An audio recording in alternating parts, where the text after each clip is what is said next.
เป็นมักกะทันทงละ5,000เลยสิเดี๋ยวเบิ้งชายเบิ้งมักกะทันนี่มักกะทันอันนี้เป็นน้ำแจ่วได้อยากส้มเลยมาเด้อกินให้เบิ้งกินส้มให้เบิ้งกินแบบธรรมชาติกับนี่มือเด้อเฮ้ยน้ำแจ่วก็ใส่กะปิเฮ้ยให้เบิ้งแบบธรรมชาติแบบธรรมชาตินี่มักกะทันใหญ่ตัวนี้มันจะใหญ่มักกะทันมันจะมีลอสตอรี่มันหนึ่งประวัติมันคือบางชนิดมันบุ้งว่าซื้ออย่างเนาะมันจะเนื้อมันจะน้อยเนาะแต่ว่าแก่นมันจะใหญ่กินมันจะขมๆบ่แซ่บเนาะแต่ว่าประเภทนี้นี่มันจะเนื้อมันหลายแต่ว่าแก่นมันน้อยเดี๋ยวสิกินให้เบิ่งเนาะเนื้อมันจะใหญ่ตัวนี้แกนมันจะน้อยบ่คือตัวอื่นเนาะทักแก้วให้เบิ่ง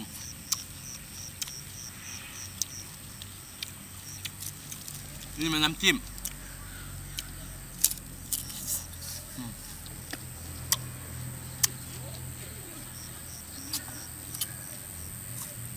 แก้วเบิ่งแกนมันจะน้อยเนาะแต่ว่าเนื้อมันจะหลายแซ่บอะไรบ่สั่งว่าละออกกำลังกายมาอยากส้มบางท่านเนาะหมักเนื้อมันจะใหญ่เนาะฟังเท่าเวลากัดกระชู้แล้วมักนี่เนี่ยถ้ามันสีเหลืองแบบนี้มันจะหวานเนาะบ่มีแจ่วก็ได้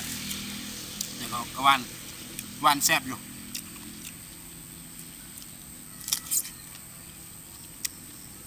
ครับกินแบบธรรมชาติเนาะไม่ต้องไปที่ไปทันหลาย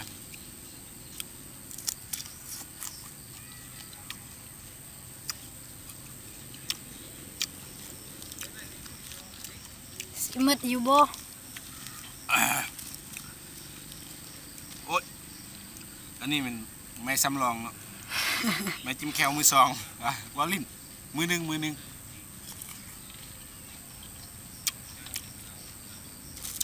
คือเบิ่งไม่มากทุกท่ายตัวเคี้ยวๆเนาะตัวเคี้ยวนี่มันจะส้มนิดนึง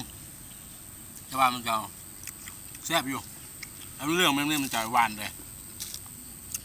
กินแบบธรรมดาได้เลย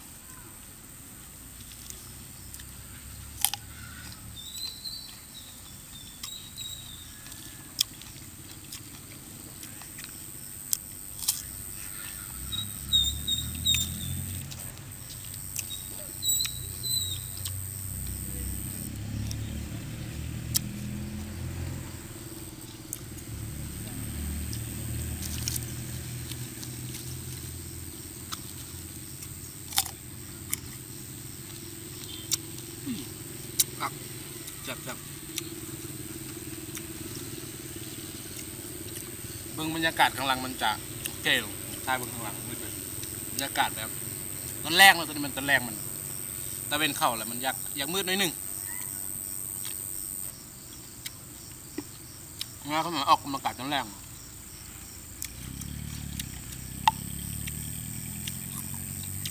โอเค